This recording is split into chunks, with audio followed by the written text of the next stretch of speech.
Hi students, I am Deepak Rajoriya. Welcome to my channel focus classes. इसमें सभी जो question लेके आया हूँ pair of linear equations in two variables से है। एक्सरसाइज 3.1 का क्वेश्चन नंबर 1। इसके अंदर बोला गया Aftab tales his daughter 7 years ago I was 7 times as old as you were then। Means Aftab अपनी डॉटर से कहता है कि 7 साल पहले मैं जितनी उस वक्त आपकी एज थी उस एज का 7 times था। ठीक है, कितने times? 7 times।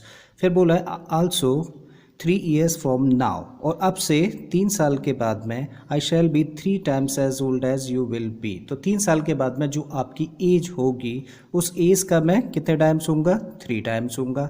Represent this situation algebraically and graphically. तो इसको हम लोगों को क्या करना है? एल्जेब्रिकली और ग्राफिकली दोनों तरीके से रिप्रेजेंट करना है। ठीक है, तो चलिए स्टार्ट करते हैं। हम लोग कंसिडर कर लेते हैं let the present age of Aftab equal to x years। So present age Aftab की कितनी है? x years है। और डॉटर की हम लोग कंसिडर कर लेते हैं। let the present age of daughter equal to y years। ठीक है, सो आफ्ताब की एज प्रेजेंट एज कितनी है? x years और डॉटर की है y years। अब क्वेश्चन के अंदर बोला था 7 years ago।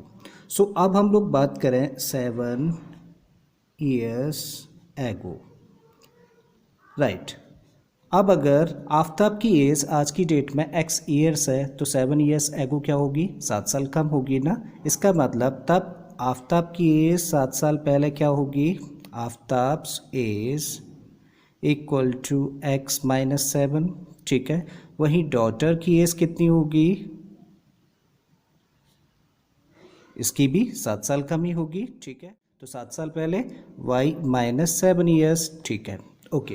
अब क्वेश्चन के अंदर बोला गया था कि आफ्ताब कहता है I was 7 times as old as you were then. Means 7 साल पहले जो आपकी एज थी उस वक्त मेरी एज आपकी एज की 7 times थी। चलो लिख देते हैं दोनों की ages. So according to question ये एज है आफ्ताब की 7 साल पहले और ये डॉटर की एज थी 7 साल पहले। अब मैं आपके सामने दो नंबर लिखता हूँ। This is for 10 and this is 5। अब हम लोग क्या कह सकते हैं? 10 इज़ 2 times ऑफ 5 या 10 इज़ डबल ऑफ 5। ठीक है, अब अगर ये नंबर डबल है किसका? इस नंबर का। तो क्या करें? इसको अगर हम लोग डबल कर दें मीन्स 2 से मल्टीप्लाई कर दें तो दोनों नंबर्स कैसे हो जाएंगे? इक्वल। देखो 2 into 5 10 हो गया और ये 10 है ही। ठीक है, एक नंबर अगर 15 है, एक नंबर 5 है, ये नंबर क्या है? 3 times है किसका? इस नंबर का। सो 3 का मल्टीप्लाई अगर इस नंबर में कर दें तो दोनों नंबर्स कैसे हो जाते हैं? इक्वल हो जाते हैं।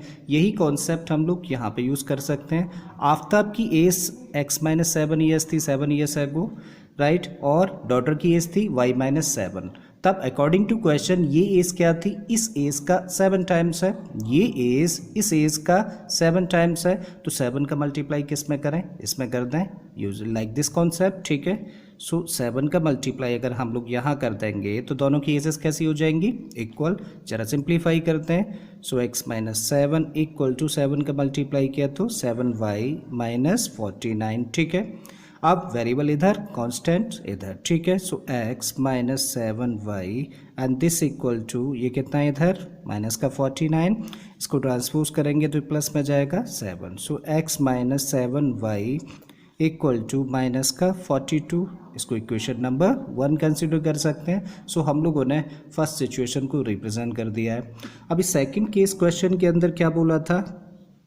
3 years फ्रॉम नाउ। ओके, चलिए मेंशन करते हैं 3 years फ्रॉम नाउ, यानी कि अब से 3 साल के बाद में। अब जरा देखिए, अगर आज की डेट में आफ्ताब x ईयर्स का है तो आफ्ताब की एज 3 years के बाद में कितनी होगी? तब इसकी हो जाएगी x प्लस 3 years। ठीक है, वहीं डॉटर की एज कितनी हो जाएगी? That is y plus 3। ठीक है, अब अकॉर्डिंग टू क्वेश्चन क्या है कि आफ्ताब कहता है कि मेरी एज 3 साल के बाद में जो होगी तो कितनी होगी? x प्लस 3, और डॉटर की एज कितनी होगी? y plus 3। तो मेरी एज आपकी एज का 3 times है। मीन्स ये वाली एज इस एज का कितना है? 3 times है। तो दोनों को इक्वल करने के लिए क्या करें? 3 का मल्टीप्लाई कर दें। बिल्कुल यही कॉन्सेप्ट यूज़ किया यहाँ भी हम लोगों ने। तब दोनों की एजेस कैसी हो जाएंगी, इक्वल। जरा सिंप्लीफाई करते हैं अब इसको। सो x प्लस 3 इक्वल टू 3 का मल्टीप्लाई किया, सो 3y प्लस 9, ठीक है। अब वेरिएबल इधर लेके जाओ, कांस्टेंट इधर। तब हम लोग इसको लिख सकते हैं x minus 3y equal to 9 already था, 3 को ट्रांसपोज करेंगे तो ये माइनस में जाएगा। So x minus 3y equal to कितना आ गया, 6, and that is equation number 2। Right. So हम लोगों ने यहाँ पे जो दो केसेस थे, दोनों ही केसेस को एल्जेब्रिकली रिप्रेजेंट कर दिया है। अब क्वेश्चन में बोला था कि इसको ग्राफिकली भी रिप्रेजेंट करना है, ठीक है। सो चलिए अब आते हैं ग्राफिकली रिप्रेजेंटेशन पर। राइट। सो ग्राफिकली रिप्रेजेंटेशन, अब हम लोगों के पास में ना दो इक्वेशंस हैं। फर्स्ट इक्वेशन है x minus 7y equal to minus का 42, और सेकंड इक्वेशन है x minus 3y equal to 6। तो जब भी कभी इस तरह की इक्वेशंस हम लोगों के पास में होती हैं, linear equations with two variables, ठीक है, तो उसके इसमें हम लोग क्या करते हैं, अगर उनका ग्राफ ड्रॉ करना है तो टू सॉल्यूशंस फाइंड करते हैं। तो इसके हम लोग फाइंड करते हैं टू सॉल्यूशंस। ओके, यहाँ हम लोगों ने x और ये y, यहाँ भी एक टेबल हम लोग ड्रॉ कर लेते हैं, x एंड y। यहाँ भी टू सॉल्यूशंस फाइंड करेंगे, यहाँ भी। अब जरा देखिए इस इक्वेशन में अगर हम लोग x के प्लेस पर 0 रख दें तो y कितना निकल के आएगा। देखो x के प्लेस पर 0 रखेंगे तो ये टर्म खत्म हो गया, माइनस का 7y इक्वल टू माइनस का 42, माइनस से माइनस खत्म, तो y इक्वल टू कितना हो गया, 6, ठीक है। अगेन अगर x के प्लेस पे इस इक्वेशन पे 7 रख दें तो देखो यहाँ 7 होगा, ट्रांसपोज करेंगे, माइनस पर जाएगा, माइनस का 49, माइनस से माइनस खत्म हो जाएगा, तो y कितना निकल आएगा, 7, ठीक है। अगेन यहाँ पर आते हैं, यहाँ भी दो सॉल्यूशन हम लोग फाइंड करते हैं। अगर x के प्लेस पे इस इक्वेशन में हम लोग 0 रख दें तो y कितना निकल के आएगा, देखो तो ये तो 0 हो जाएगा ना, ये नेगेटिव है, ये पॉजिटिव है, 3 को ट्रांसपोज करेंगे तो डिवाइड करेगा तो -2, तो कितना हो जाएगा, माइनस का 2। अगेन अगर इस इक्वेशन में हम लोग x के प्लेस पे 3 रख दें, सो 3 रखेंगे, 3 ट्रांसपोज होगा, 6 माइनस 3 हो जाएगा, इसको ट्रांसपोज करेंगे तो डिवाइड में जाएगा और ये -1। इसका मतलब यहाँ से दो पॉइंट्स हम लोगों ने फाइंड करे, कौन कौन से, एक तो 0,6 और दूसरा निकलता है हम लोगों का 7,7, ठीक है।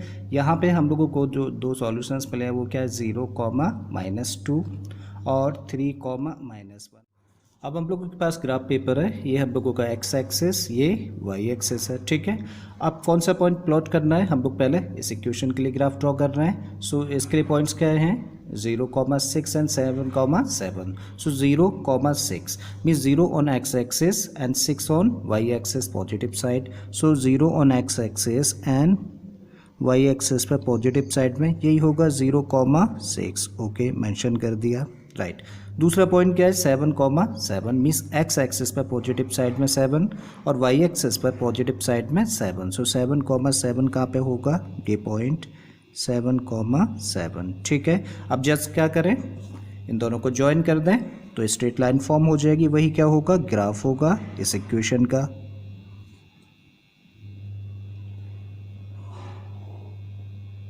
सो हम लोगों ने ये लाइन ड्रॉ कर दी और ये क्या है, ग्राफ है किस इक्वेशन का, x minus 7y equal to -42 का, ठीक है।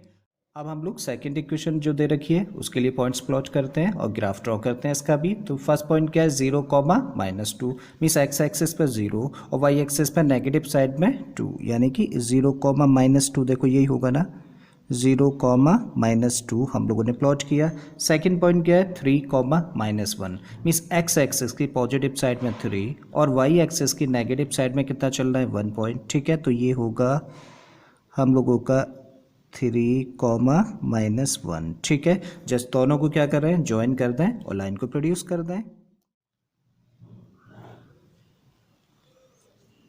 राइट। सो ये हम लोगों ने ग्राफ ड्रॉ किया किसके लिए, इस इक्वेशन के लिए, और इक्वेशन है क्या, x minus 3y equal to 6। तो यही क्या है, ग्राफिकल रिप्रेजेंटेशन। और इससे पहले जो हम लोगों ने किया था वो क्या था, algebraic representation of this situation.